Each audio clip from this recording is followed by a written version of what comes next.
Hello mga kaprobinsya, welcome back sa my YouTube channel. So ngayong araw na ito mga kaprobinsya, sinamahan ko yung tatay ng stepfather ko at ang mga kasamahan na mag-ayos kami ngayon ng tubig. Yan yung pinagkukunan namin ng aming pangsaing, panginom sa pang-araw-araw namin mga kaprobinsya. So dito yan mga kaprobinsya sa bundok. So tara mga kaprobinsya, samahan kami sa aming pag-ayos ng tubig.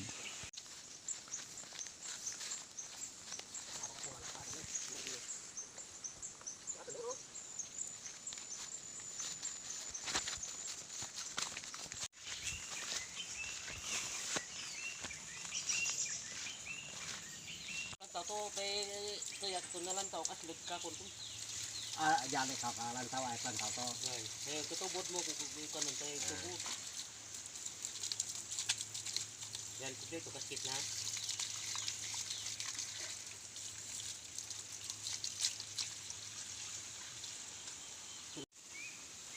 So yan mga kaprobinsya, ito yung dinadaan ng hose papunta doon sa sa ibaba. So yan, sobrang taas. Grabe. So ayan, kung hindi ka talaga sanay sa mga ganitong lakaran, madudulas ka talaga at malalaglag ka sa bangin. Ayan, sobrang taas. Grabe. So ang kailangan mo talaga dito mag-ingat. Ayan. Kasi madudulas ka at kapag madulas ka doon ka pupunta sa puno ng kawayan. Ayan, So ayan, so at mag-ingat ka din, baka may ahas, ganyan. Pero yung dito sa amin sa sa Iloilo, so wala naman ditong cobra. So yung mga ahas dito is yung tawag nilang maninina at saka sawalang dito meron sa sa amin. So ayan. Grabe talaga. Ganito talaga kahirap mga kaprobinsya yung tubig dito sa amin.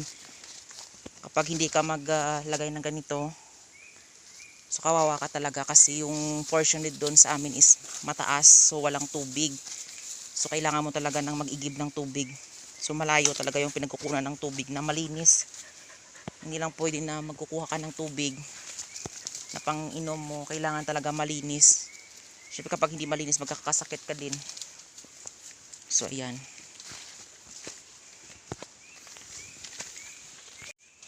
So yan mga kaprobinsya, sobrang hirap talaga. Ayan, bangin.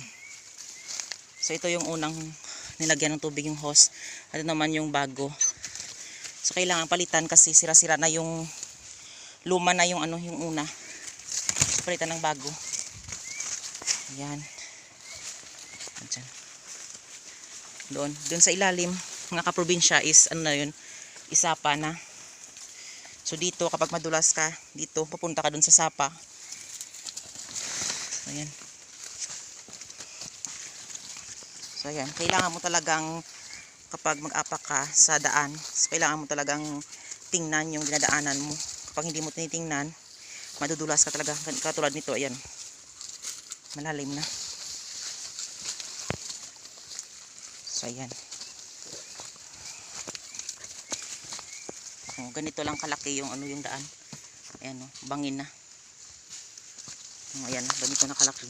Ayan. Ganito lang kalaki, ayan. Apat na na paa yung makaanlakad. At pag panglima mo, ayan, madudulas ka at malalaglag ka doon. So kailangan mapagmatsyag, maingat sa dinadaanan. At katulad nitong sikip ng daan. So kailangan mo talaga mag-iwas sa mga ganito puno ng kawayan. So yan, wala ka talaga magawa kasi ito lang yung daan papasok dito. So yan. So yan na yung sapa.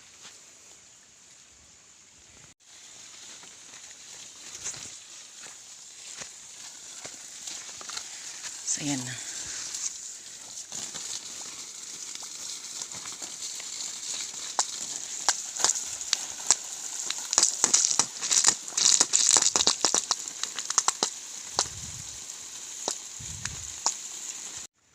So yan mga kaprobinsya, sobrang taas talaga ng bangin.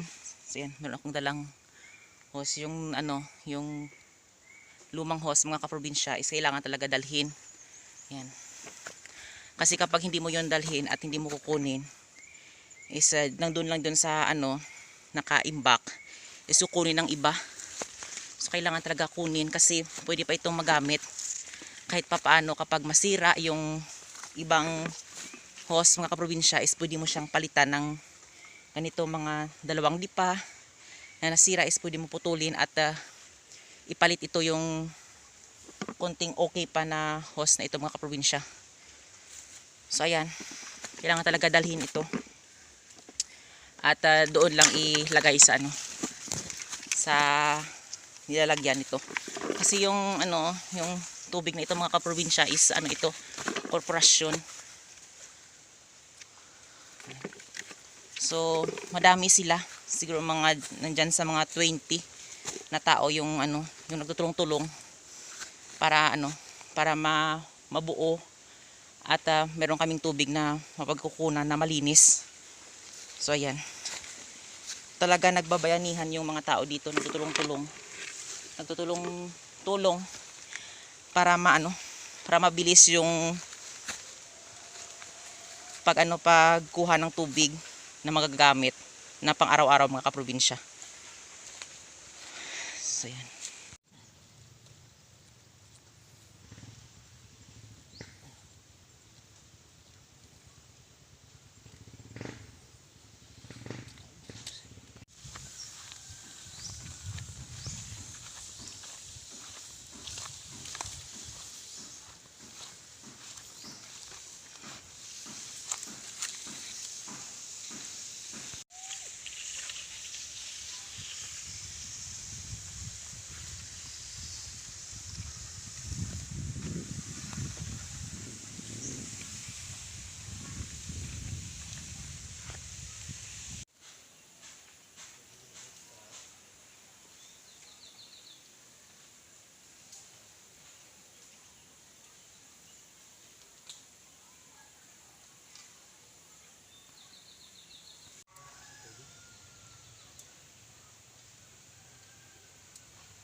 So yan mga kaprobinsya, ganito kataas yung yung lalakarin pa akyat doon sa itaas. So yan sa itaas na yan is mga kabahayan na rin dyan. Meron na rin mga tao dito na nakatira. Ay, ang hirap. Sobrang taas. Grabe.